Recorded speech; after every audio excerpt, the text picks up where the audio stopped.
Good morning. This is day 3 on our trip here and the vlog style video. Hope you guys are liking it. It's a little bit different. The first 2 days we're just trying to get to LA.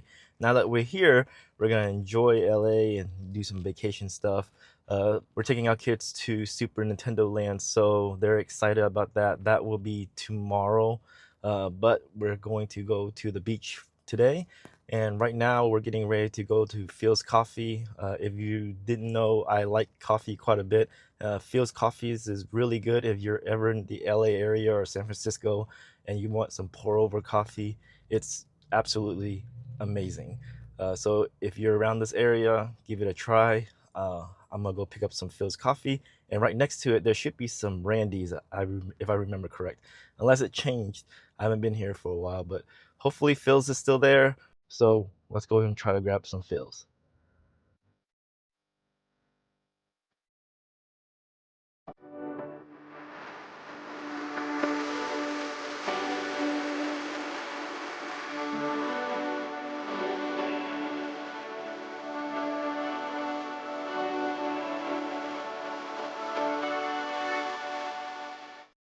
All right, we got our Phil's coffee,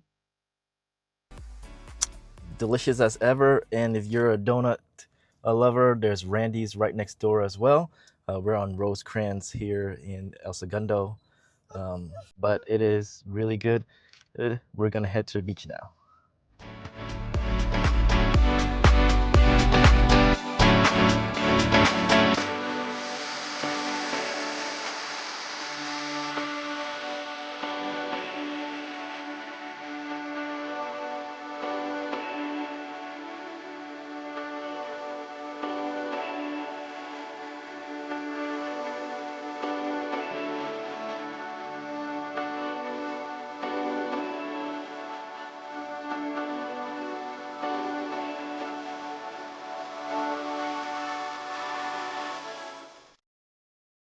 We are in Manhattan Beach. It's a cloudy day, but it's still very nice.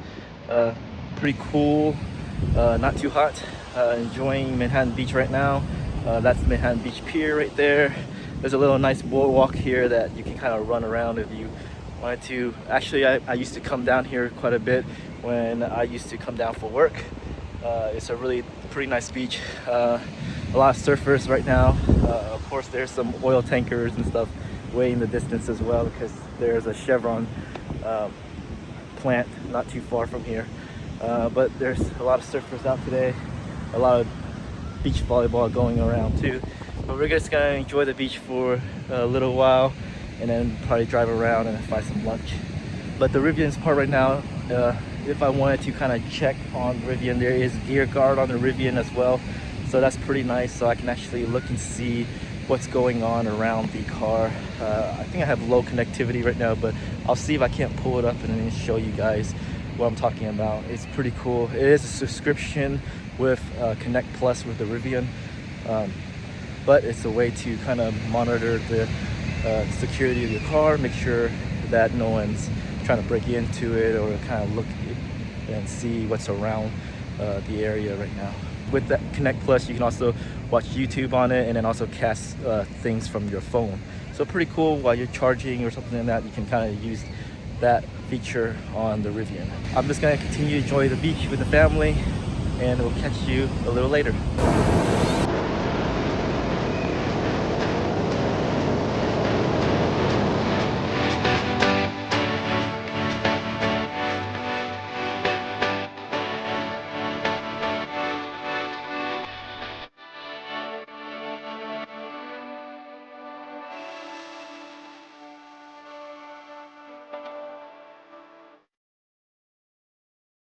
We just finished with the beach, and the kids are kind of tired, and one of them is actually falling asleep. You can probably hear him snoring in the background there a little bit.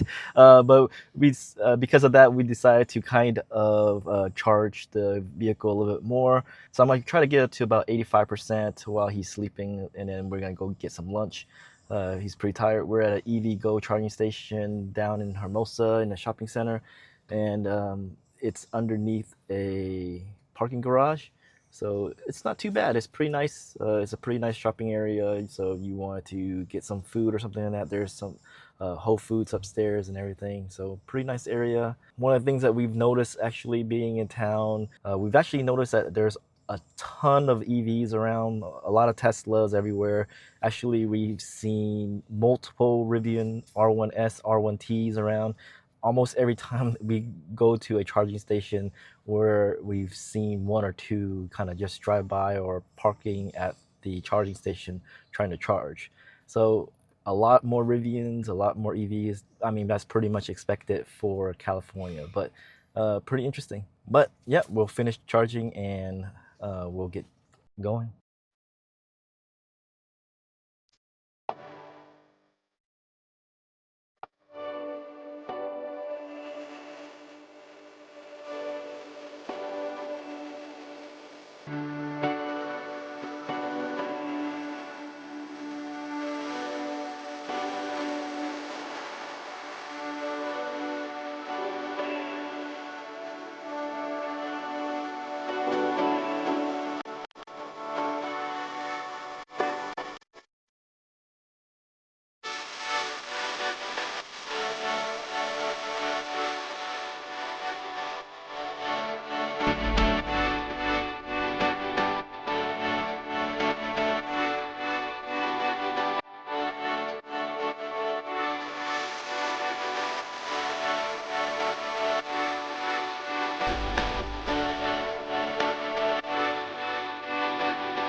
So it's been a pretty eventful day today.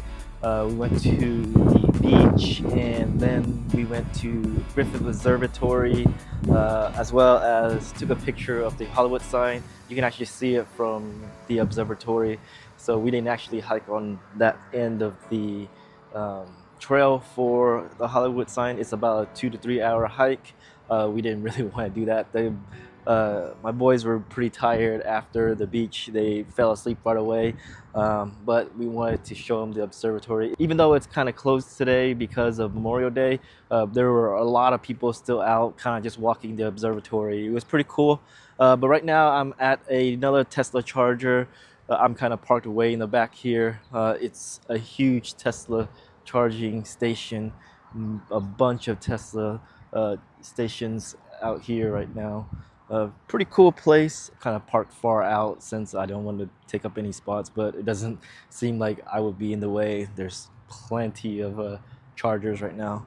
So something that I've kind of noticed while I've kind of been driving through town, and kind of experiencing what it's like to travel with an EV is that there is an inconvenience that you have to uh, charge, or at least try to charge as much as you can before the day's over. What I mean by that is there is some time during a road trip that you'll have to consider where you'll just spend some time at a charging station, either 30, 40 minutes, maybe an hour, just at a charging station overnight to get it to about 85%, or 100% if you want to get to 100%.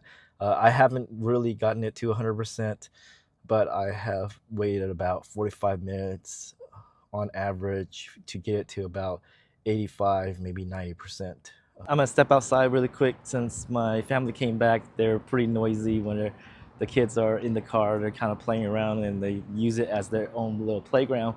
But like I was saying, yeah, there is a little bit of time that you will have to kind of put aside during your road trip or at night before you kind of turn in to the hotel or whatever it is. Or if your hotel has an EV charger you can plug in, that's even better. So far, as of right now, we only had one hotel that had an EV charger for their guests, and they were Tesla home chargers. I can't use the level 2 charging from a Tesla to this converter, because this converter is mainly used for supercharging and only at supercharging networks. So if I did have that converter, I could have used that charging at that hotel. Actually, I'm wrong, and there was a second one on day 2 that had Tesla superchargers at the hotel as well, and I did actually try to use that, but for some reason it wouldn't connect. I'm not 100% sure why it was connecting. It seemed like it was about to start, but it kept just pending starting on me, and it never actually started. So I had to go to a different Tesla supercharger. So actually, I should have said 2 hotels that had EV charging, but I couldn't use them. If you are at a hotel that has EV charging and you can use it, that's great. Then you don't have to think about it. So you don't have to block out time to kind of supercharge your car for a little bit to 80 to 85% so that you can use it the next day. With that, thank you for watching. I hope you've been liking the series so far. Be sure to subscribe to Gas and Watts and give the video a thumbs up. We'll see you tomorrow.